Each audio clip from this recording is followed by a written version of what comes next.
Sebuah video yang memperlihatkan tanggul di kawasan Taman Impian Jaya Ancol, Pademangan, Jakarta Utara, jebol viral di media sosial. Namun kini tanggul sudah ditangani dengan karung peir. Dalam video tersebut memperlihatkan tanggul yang jebol mengakibatkan air laut tumpah ke area wisata di pinggir pantai. Tumpahan air laut itu merendam seluruh area di pinggir pantai.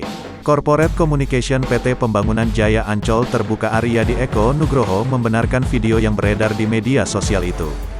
Menurutnya jebolnya tanggul akibat adanya permukaan air laut meningkat.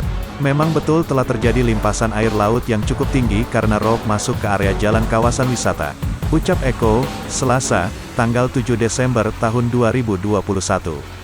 Meski demikian, Eko menambahkan bahwa saat ini kondisi tanggul tersebut sudah ditangani oleh petugas, sehingga situasi di kawasan wisata itu sudah kembali kondusif.